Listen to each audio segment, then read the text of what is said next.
My research question is, if I would put it in one sentence, I've been asking myself, what motives can be found for employing continental European law, and with that Roman law and legal thought, in English legal education in the 19th century?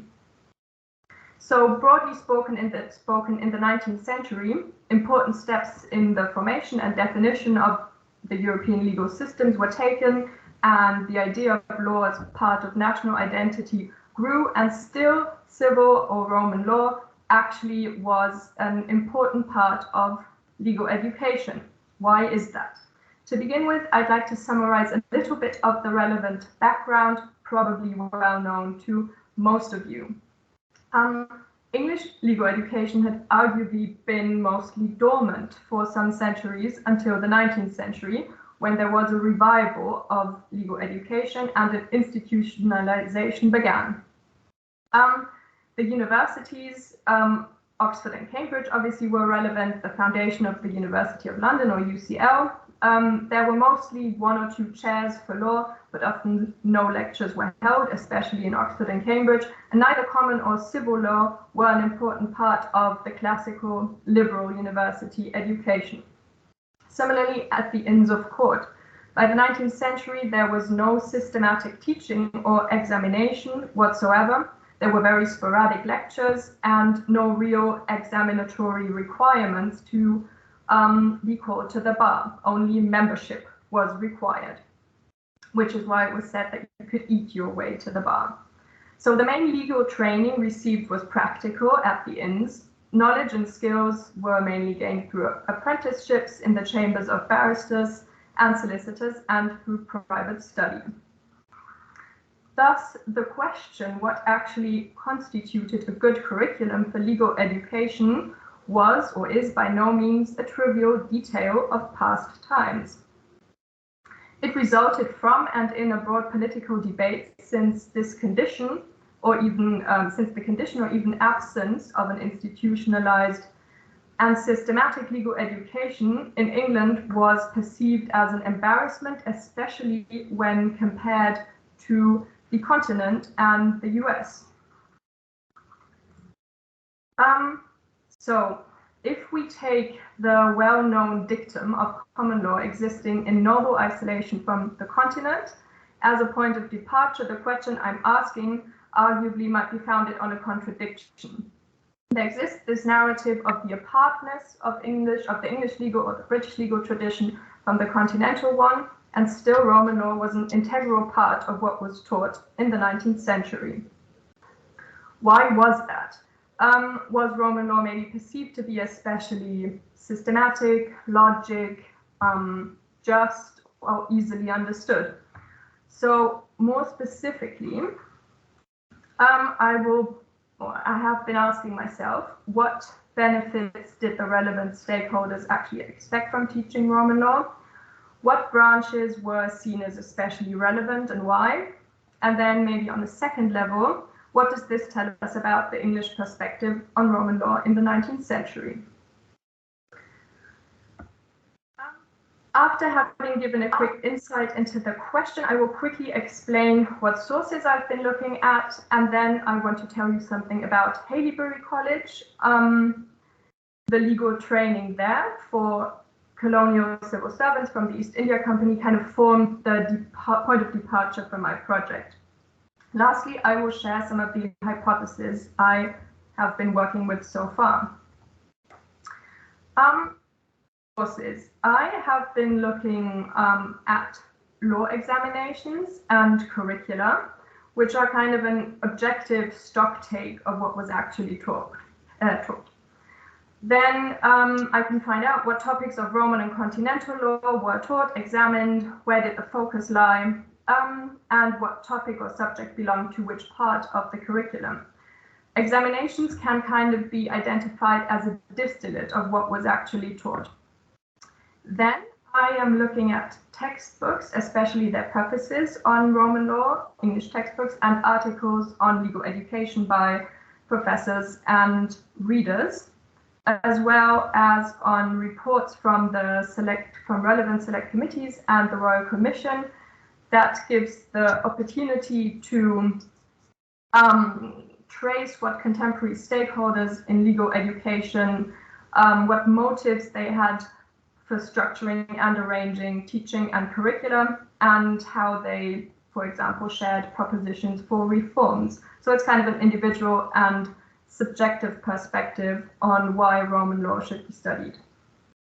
Lastly, I've also looked at minutes from faculty board meetings, where we can find debates about appointments of professors and readers and criteria for accepting dissertations for doctoral degrees, etc. So I'm looking at material mainly from the 1840s to the 1890s. I am thereby doing a comparison. I'm looking at material from 3 different types of institutions for legal education, which are Haileybury College, the East India College, the Inns of Court, and for the universities, mainly Oxford, Cambridge, and UCL. While the second and third might seem like obvious choices, later on I will say a little bit more about Haileybury College.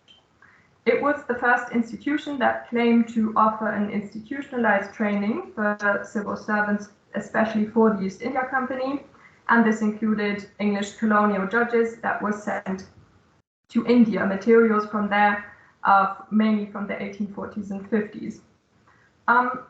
Obviously, the Inns of Court are relevant because of their supposedly inherent duty to educate future barristers and judges. With the political pressure exerted on the profession in the 19th century to actually reform legal education, interestingly, the first readership they established was one for jurisprudence and the civil law at Middle Temple. This is interesting as they obviously aim at providing a professional training for English practitioners. And then the universities in the development I'm tracing gain importance towards the last third of the century when offering a more serious and concerted program of legal education. I am still working on source material, so I haven't looked at material from Cambridge and UCL in detail yet. As regarding methodology, I really want to gain insights through this comparison, because I suppose that the different institutions actually have a different perception and maybe motive for why they would employ Roman law in their curriculum. Asking myself, what is the difference on the one hand for Roman law as part of a liberal university education, and on the other hand as a specialized professional training. With that, I'm also trying to take a transnational perspective, kind of shifting the focus from only looking at one legal system or national entity, but to look for connections and possibly entanglements. Also, I think the individual agents of legal education are an important starting point for this analysis.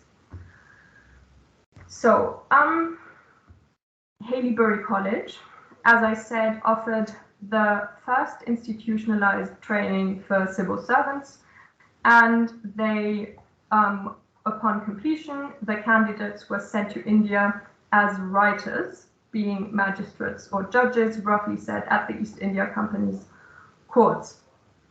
Probably it's also the first private institution to actually challenge the university's monopoly on higher education. It can kind of be debated whether this is actually, or was intended as a professional training, or rather higher education similar to that at university. It was probably a blend of both, which actually makes it interesting for my analysis. So the East India Company's functions initially were of a purely commercial nature, with the East India Company gaining quasi-sovereign control over parts of India in the 18th century. This changed. Now they were to, or the civil servants had to dispense justice, discharge functions of magistrates, judges, and governors, So Haileybury was intended to provide a new and more specialized education for those civil servants. Lord Wellesley said they should be trained in statesmanship. About the college and its legal education. It now is said to actually have had or stood in high reputation, being literally a university of one rank with the two other universities. This is probably due to the fact that the teaching personnel was very renowned, in parts the same as those that taught in Oxford and Cambridge. Also interesting is that they held a pioneering position in actually having compulsory lecture attendance and examination. Already from the 1820s onwards, that was the case, and seeing that it was very difficult to establish this at the universities, as well as the Inns of Court, where there was no compulsory bar examination until 1872. The law curriculum there was very broad. It ranged from common law, private and criminal, something called morals, philosophy of law, international law, Roman law, constitutional law, evidence, procedural law. Also, the future writers were not just educated in legal topics, but also had to cover a very broad range of other subjects: Arabic, Persian, Sanskrit, classics, mathematics, astronomy, history, political economy. So that was a very, very broad curriculum, which also sparked the debate that there should actually be a lot more focus on legal education inside of the future duties they had to fulfill. So I've been asking myself, how and where does Haileybury fit into the landscape of legal education in the mid-19th century? About the teaching there, Derrett has written about it, and he has found that at Haileybury significantly more civil law was taught, Roman or civil law, has been taught than at the other institutions of legal education at the time, and that they followed an innovative approach to legal education. Reasons he gave for that is that the colonial judge had to be able to juggle the legal pluralism found in the colonies. At least until the mid-19th century, there was the consciousness that the simple application of English law in India maybe wouldn't work so well. For that, apparently sound knowledge of Roman law would be useful because it was in some way universally applicable or maybe possessing an inherent equity. In adding to this, in 1781, there was a regulation for India that established the formula stating that cases in India that didn't have a clear written rule of Hindu or Muslim law or by the regulations by which it was to be solved, reference should be made in the decision to justice, equity, and good conscience by the judge. So this was a possibility, and it was used as such for the application of Roman continental, English, and also natural law thought. So Haileybury, the education offered at Haileybury tried to suit or had to suit this demand. The materials I have looked at show that there are many questions regarding different legal systems, such as continental European, Roman, Hindu, Muslim, and they were all naturally integrated into the law examinations, meaning there were rather open questions asking what legal system possibly had the most plausible or reasonable answer to a specific question of law. So it wasn't part of one exam on English law, one on Hindu law, and then or one on comparative law. It was all integrated.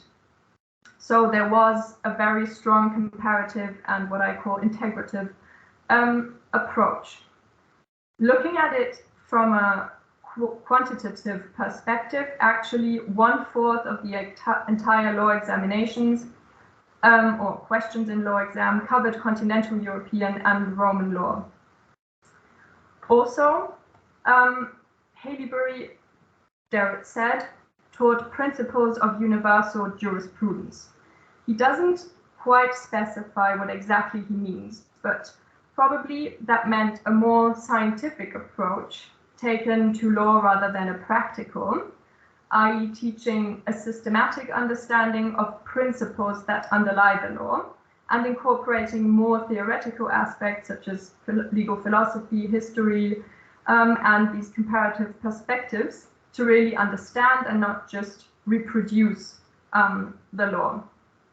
So maybe to discover the universal principles that were suspected of underlying, how it was often phrased, all civilized legal orders, and discovering those apparently would be very useful when faced with the legal pluralism in India. Possibly in this, Haileybury actually took a pioneering role, seeing that the subject of jurisprudence, often termed general or comparative jurisprudence, actually becomes a very important part of the later established law curricula at the Inns of Court and the universities in the second half of the century. Arguably, this approach was already followed by the Haileybury law professor William Empson since the 1820s and is part of the college's identity.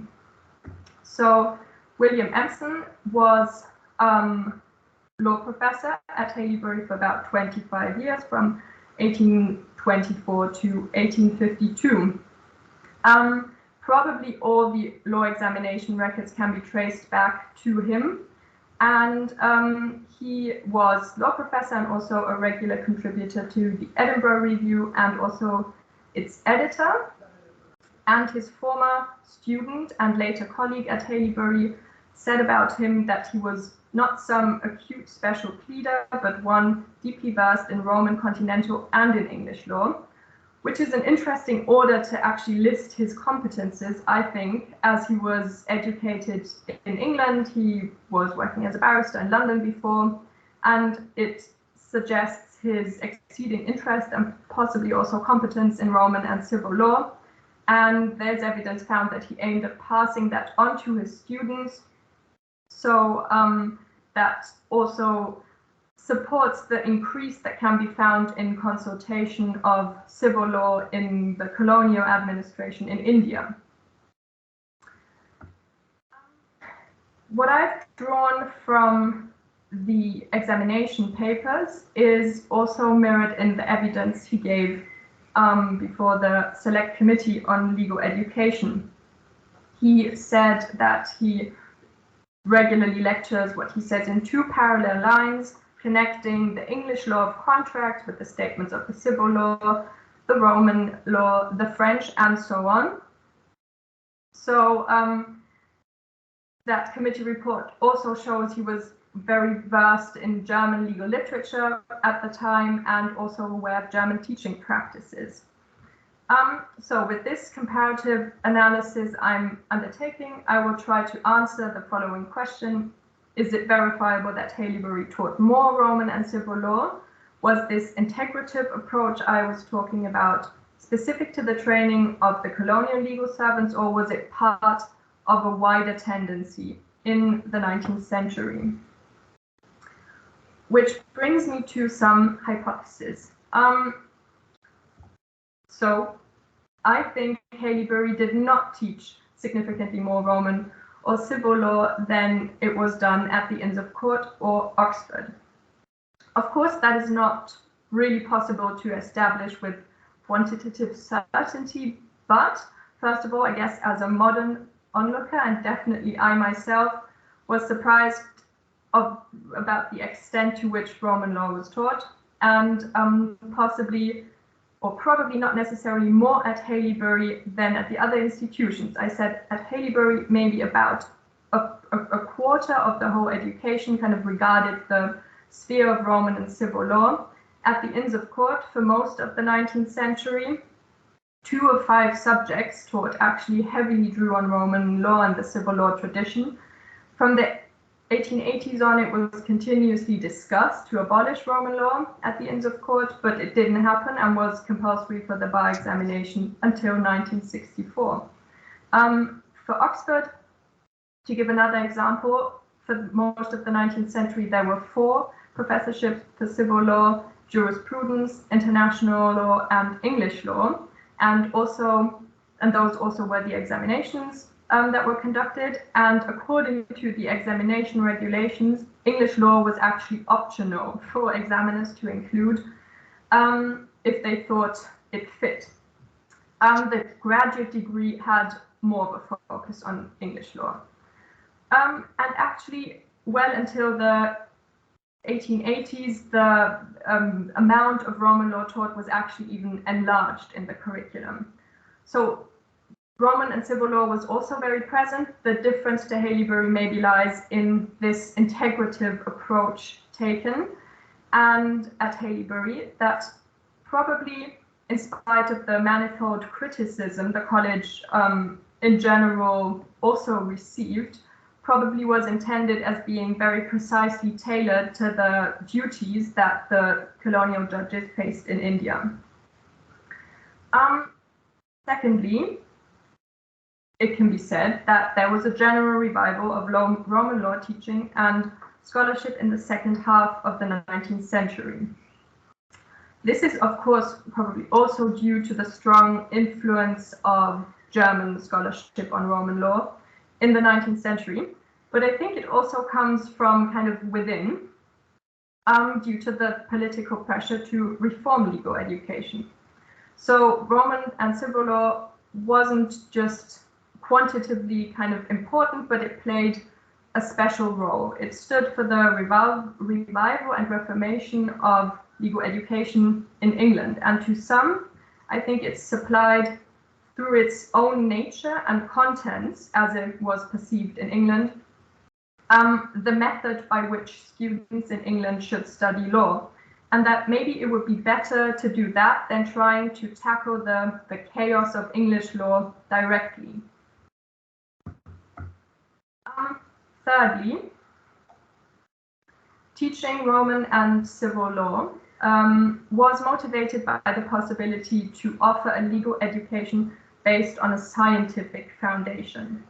So it is well known that the first strong generation of law professors in the 1870s at the universities still fought the long-standing belief that English law could not be treated or taught scientifically.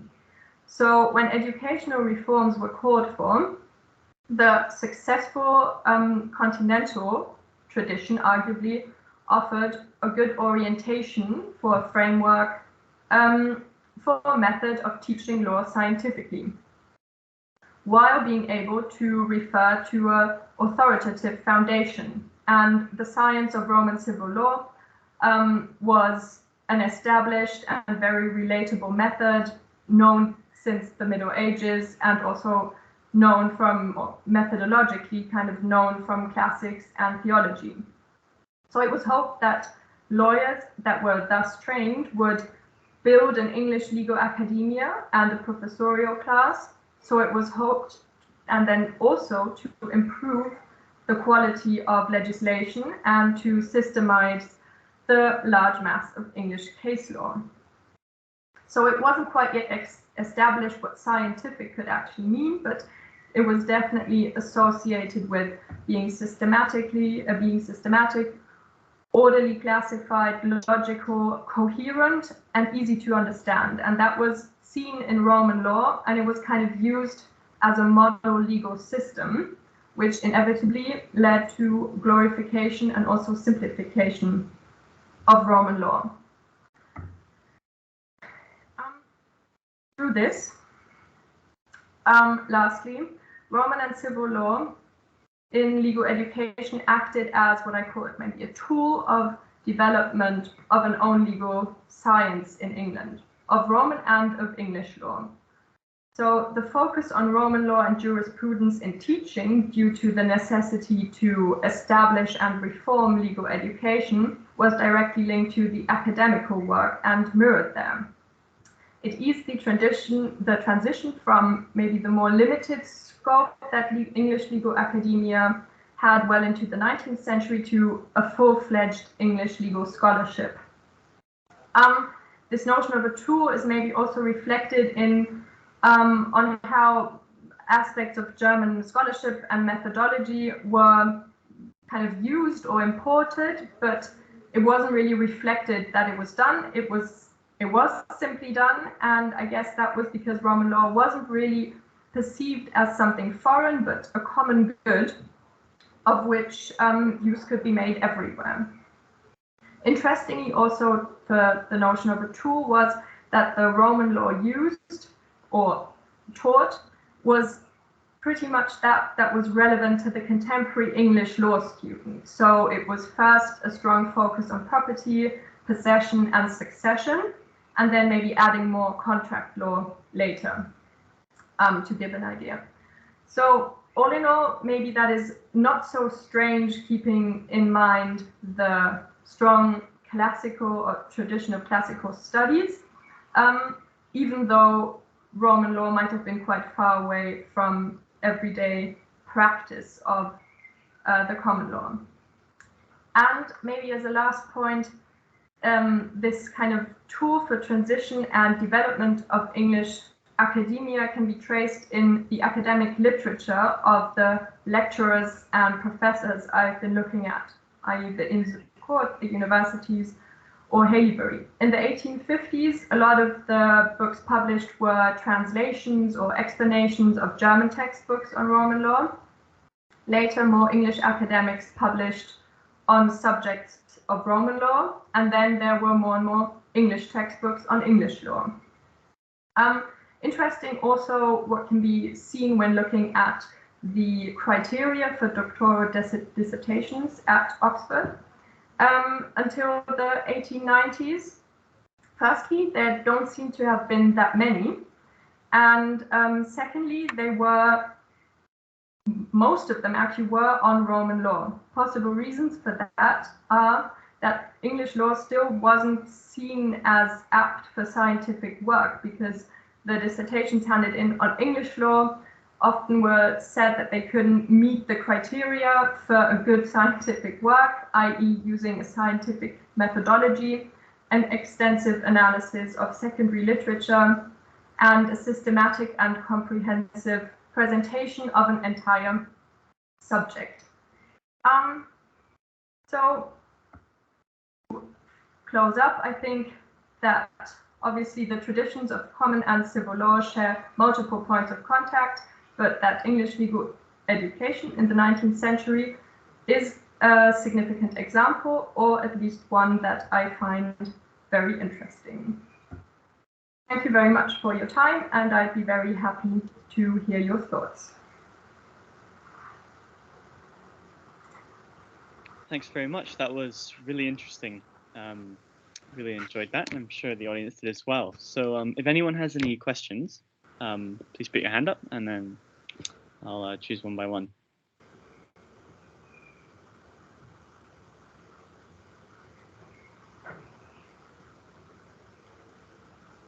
Lucas, yeah. Thanks very much. Thank you, first of all, for a great talk this afternoon. Honestly saying, I was quite surprised with your subject, because I was not expecting that you'll be talking about Haileybury, and it was very nice surprise for me, because I'm personally currently also interested in Haileybury because of James Mackintosh, who was the second professor of law. So I have, I'm not sure whether these are questions, maybe some comments. So the first thing, which I think is quite important here, is because from what I understand, you are focusing on the third professor, William Epson, predominantly. But I think it is interesting to look also at this early history of Haileybury, because we have two very interesting people who are professors of law then. Because the first professor is Edward Christian, who is at the same time Downing Professor in Cambridge, and I think it would be interesting to see the relation between what he was teaching at Cambridge and what he was teaching in Grisham. So this, I think this is the first thing. It's not in Grisham, but in Hailbury, sorry. And of course, there's James McIntosh, who's a practitioner. He returned a couple of years earlier from India, where he was working as a judge in Bombay. And I think these are also very interesting contexts of this discussion which you're presenting to us today. And my proper question, I think, is what do you really understand and what they really understood when they were talking about Roman law? Because, of course, I can understand this interpretation that there's much more Roman law than in Oxford and Cambridge, because they are preparing civil servants for the East India Company.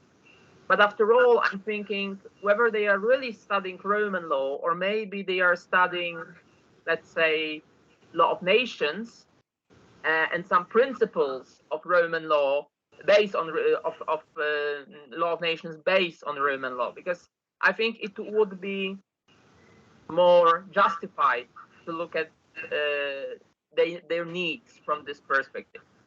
And the last thing, you said at the beginning of your talk tonight that Hailbury is the first challenge to Oxbridge legal teaching. But I think we should not forget about Grisham College, who was established in late 16th century. And even if we will agree that Grisham had never became the university or university level, there were aspirations and there were connections between Oxford, Cambridge, and Grisham. One of the Regius professors, I think, from Cambridge, I think, David, maybe you remember better, but I think one of the Cambridge Regius professor in 17th century was also a professor at Grisham. So there are those connections, and there were definitely aspirations in Grisham to become some sort of a concurrence for Cambridge and Oxford. So this is all. Thanks. Yeah, thank you very much. I've looked at McIntosh and Christian as well, of course, and they are very interesting figures, and I guess they're also very important for understanding what came afterwards and understanding the developments later on. In the 19th century, I have kind of focused this on Empson as I'm doing the comparison to the universities, and I think the interesting maybe movements that are happening are a bit later on. So it kind of is more useful to actually compare Empson's teaching in the mid-19th century with that starts in mid-19th century in the Inns of Court, and then maybe a little bit later at the universities. But it is definitely very interesting, or I've been looking at like kind of the development or the teaching tradition that you can maybe see at Haileybury, and what kind of maybe binds them together, or what are distinctive features, definitely.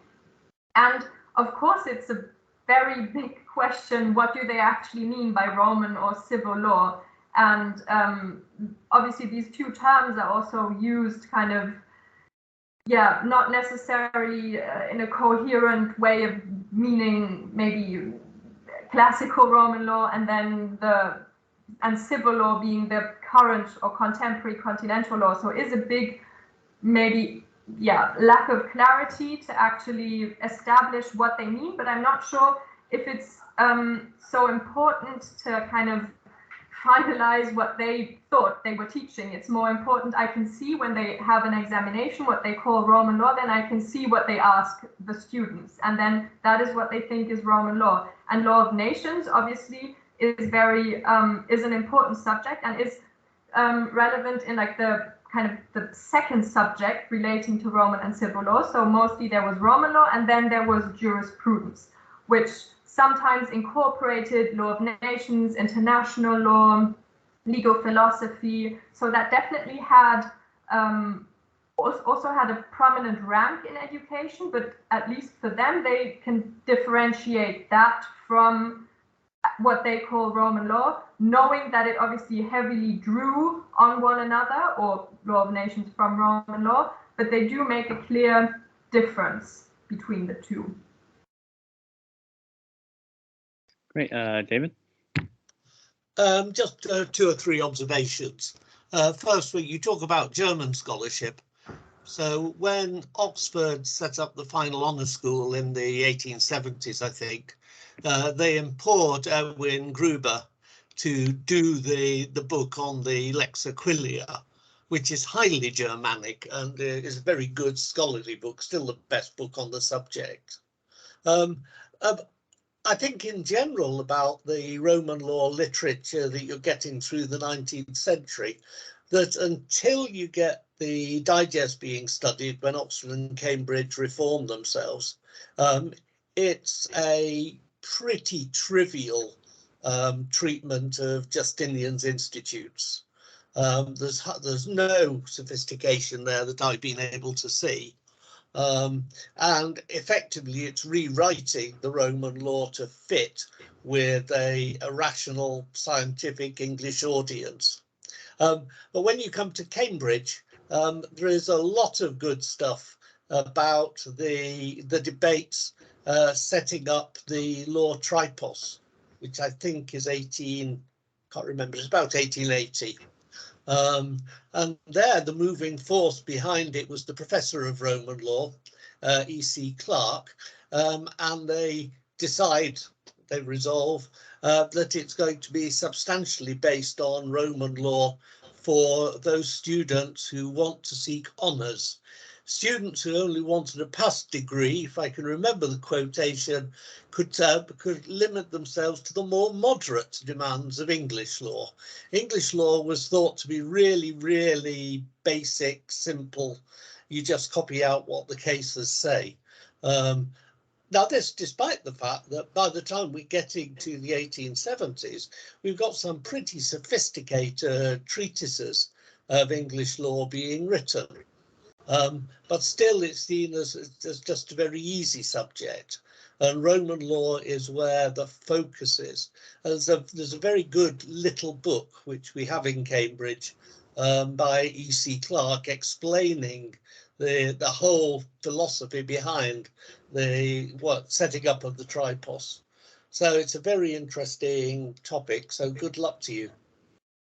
Thank you very much. Are you referring to what he calls Cambridge Legal Studies or something? That's the one, yeah. Exactly. Yeah. Like I said, unfortunately, but today I haven't been going through the Cambridge sources in a lot of detail yet, but I've looked at that already.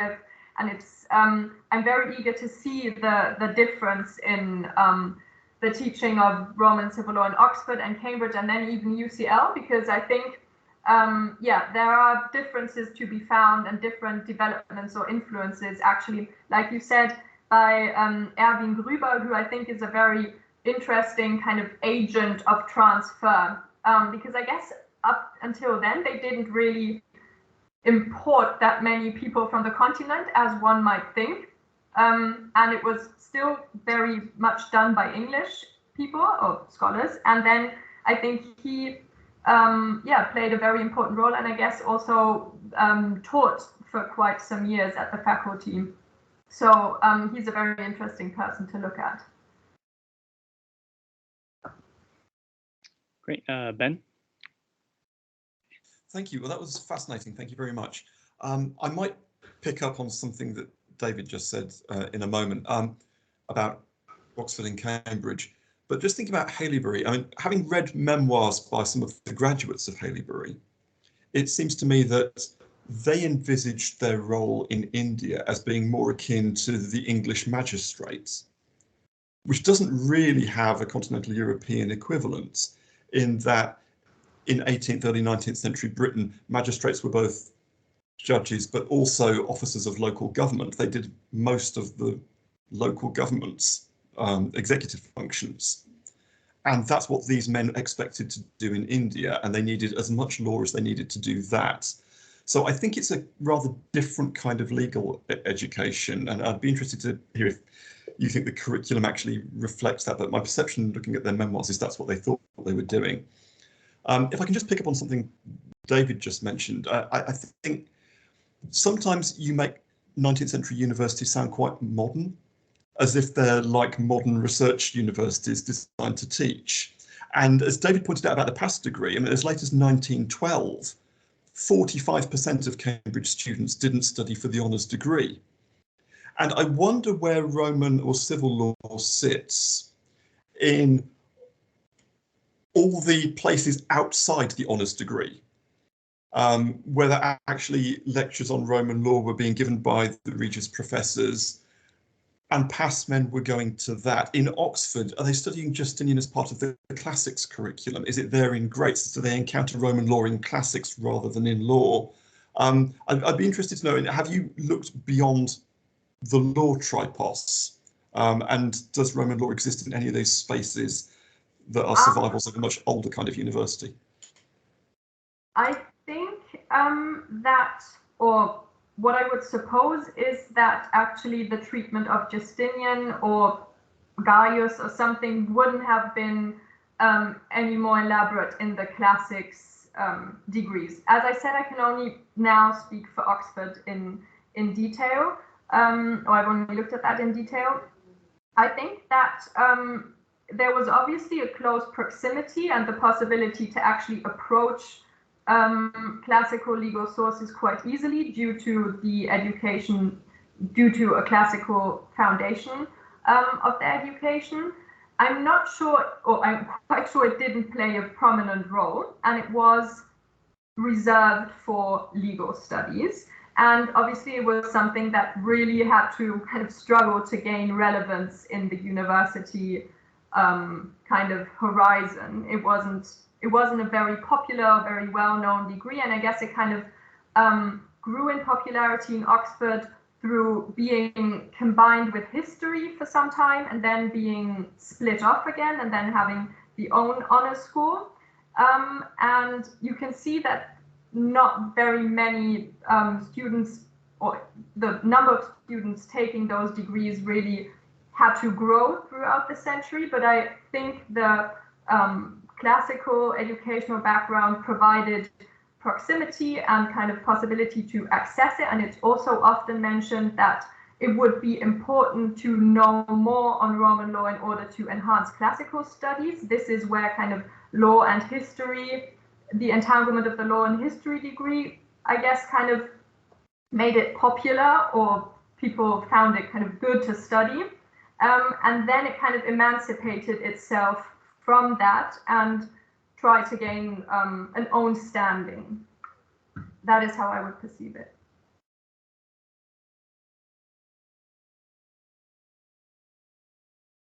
Well, if no one has got another question, I might jump in and ask one myself. So I was wondering, have you looked at some of the sort of paraphernalia that surrounds the exams? So I think there's like publications and journals of like guides to how to pass the exam, your kind of 19th century version of the sort of law tripos guide. Also the sort of cramming schools, and more broadly, I guess, do you look at kind of the students and where they end up going and the kind of impact it has on them? Because the impression I got, at least especially for solicitors, is that often these exams are essentially just hoop jumping exercises, and it didn't really matter what was being taught per se, so long as they could just jump through the hoop. Yeah, definitely. I guess that is kind of a modern phenomenon, cramming. I've kind of looked at that a little bit at literature that was published by private tutors and crammers, and so on. And I think I can definitely support what you said of it being trying to jump the hoops, the examination itself, also because it didn't have a very high standing for most of the 19th century. It really had to be labored for being able to introduce compulsory examinations. Then they obviously weren't popular, so most of the time maybe they thought they could motivate students to take examinations and study by offering prizes.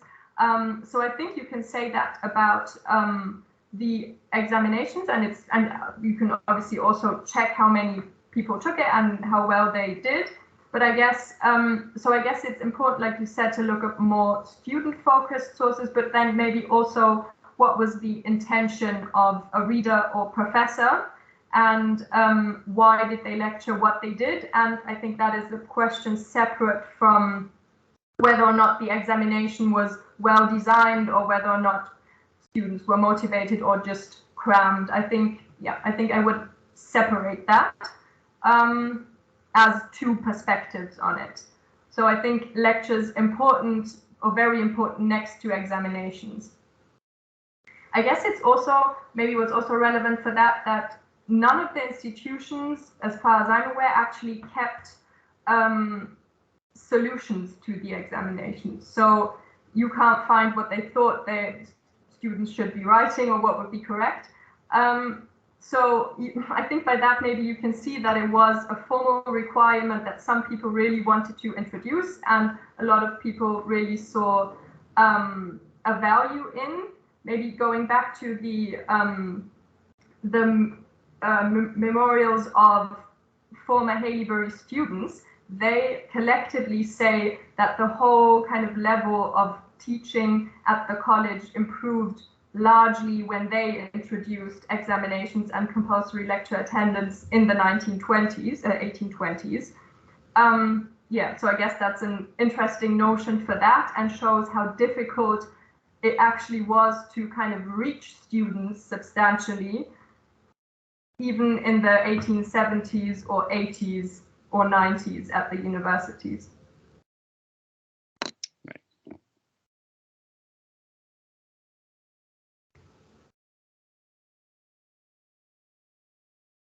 Okay, any other questions?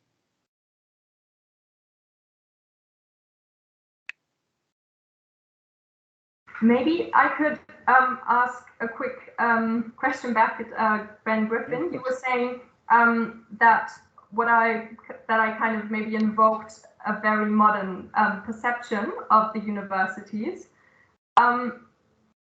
Maybe, definitely. I think that is maybe how they wanted to present themselves a little bit, because or that's what I feel that what I read or find as kind of subjective or individual statements that the professors, especially, like I said, at Oxford I've been looking at, were really eager to kind of be real scientists and researchers, or be accepted as such, being lawyers and maybe not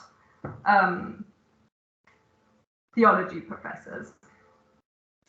I don't think I would go that far. I mean, remember, Cambridge only appoints its first university lecturers in the 1880s. Before then, almost all of the teaching is provided by the colleges, not by the central university. The professors give their lectures, but most teaching is done by the colleges, by private tutors, because college fellowships had no teaching duties attached to them until very late in the 19th century. And so what you see is, in the 1860s, 1870s, the colleges trying to take control of teaching from private tutors. And then from the 1880s onwards, the university tried to take control of teaching away from the colleges.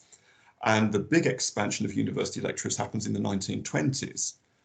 I think the agenda of the professors lecturing is largely a research agenda, because actually they're not that involved in the supervision activity, which is largely being delivered by private tutors.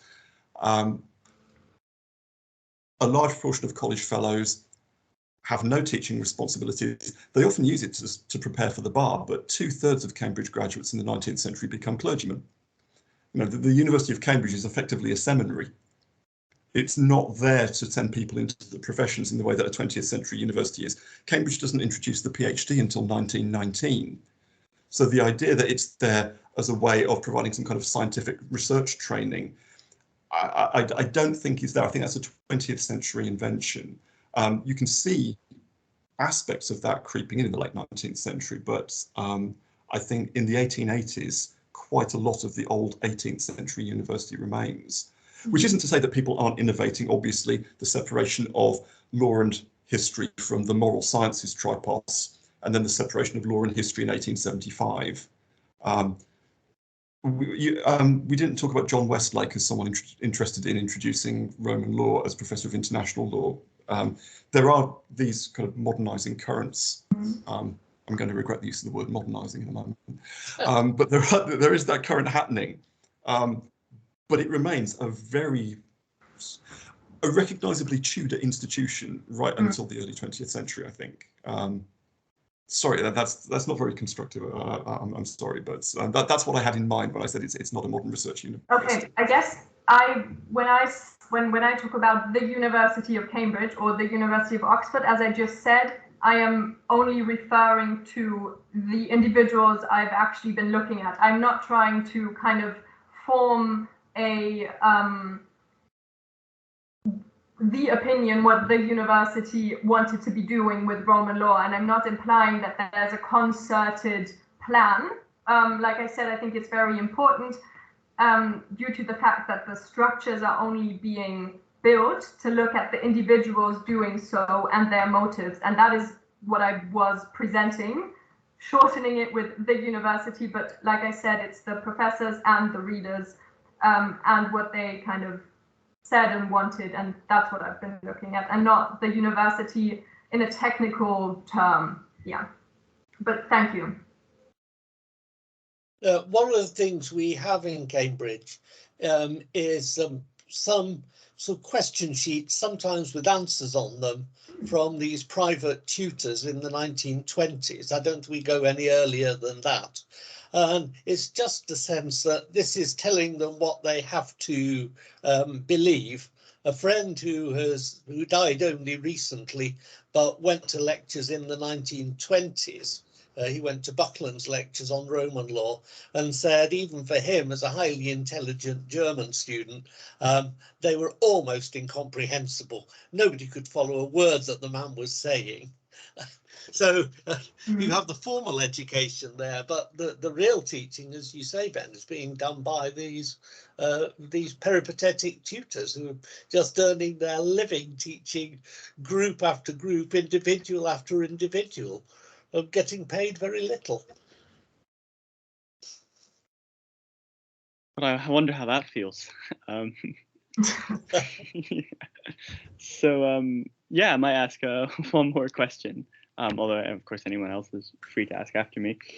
This may be a bit outside your sort of geographical scope and maybe also time scope a little bit, but this idea of legal science obviously sort of percolates with, I mean, you've got Pollock writing his essays on legal science, and he seems to identify it with the natural sciences. So he says that English law is a science in the same way that Newton's laws are a science or whatever, which is an interesting analogy. And then the other sort of trend is, in America, I guess Langdell has his alternative approach to sciencifying the legal teaching, where he decides, you know, we're going to use the case method. So in a way, he kind of goes the opposite direction. He's like, we'll turn the cases into an empiric science.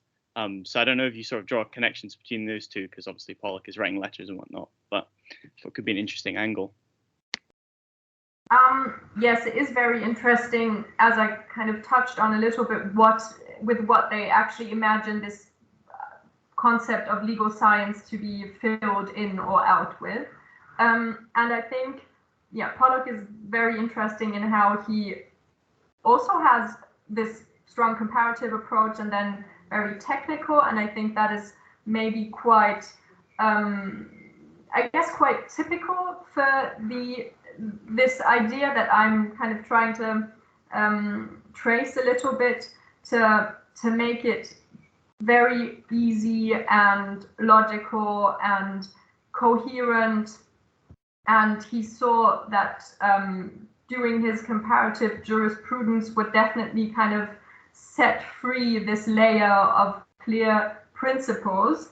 And I haven't looked that much at the US, but I can definitely see how they chose a very different angle. And I think it's interesting how, maybe a bit earlier than Pollock, but the agents or stakeholders I've been looking at are really afraid of falling behind the US regarding legal academia. They are kind of aware maybe of a competition and of the US being much more advanced in what they call science, in having established much better structured universities and books.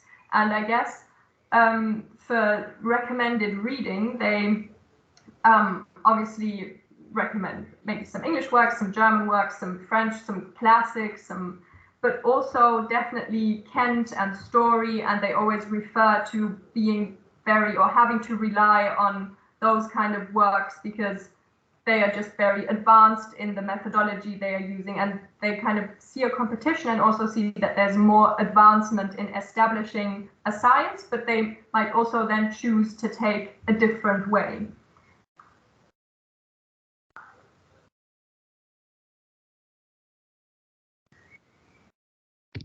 Well, great, thanks very much. And do we have any more questions?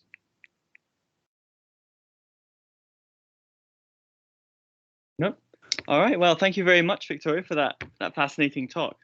And we really look forward to seeing you over here so that you can take a look at some sort of dusty old books. That would be great. Thank you very much for having me and for all of your time. Thank you very much. And best wishes from Münster. Yes.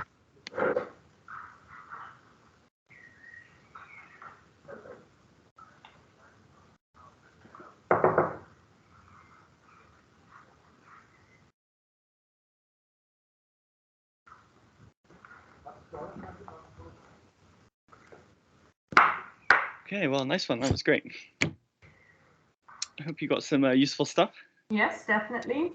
Definitely about having a more English perspective, especially from the people at the places I'm looking at. That's why it would be really great if I could come back, and I'm planning to annoy a lot of people and tell them my ideas, and then hopefully gain an English perspective as well. Yeah, there definitely is a sort of English zeitgeist, I guess, amongst the English legal historians. They've got pretty strong views on these things. Yeah, I suppose where like David and sort of John Baker as well will come at this. They'll be mainly interested in how, if at all, civil law kind of gets fed into judges in their sort of early. But that's not really what you're interested in. You're more interested in the institutional design, right? I mean that's what Zeynep, I think, is doing a little bit more. I think she's looking at judges and comparing their education in France and Germany and England. Yeah, no, I'm not doing that because I feel like I love the topic of Roman law and common law or civil law because it's just interesting and you can't really kind of solve it. But I think it's very dangerous to actually dive into. Yeah, well, you need concrete examples. It gets pretty tricky.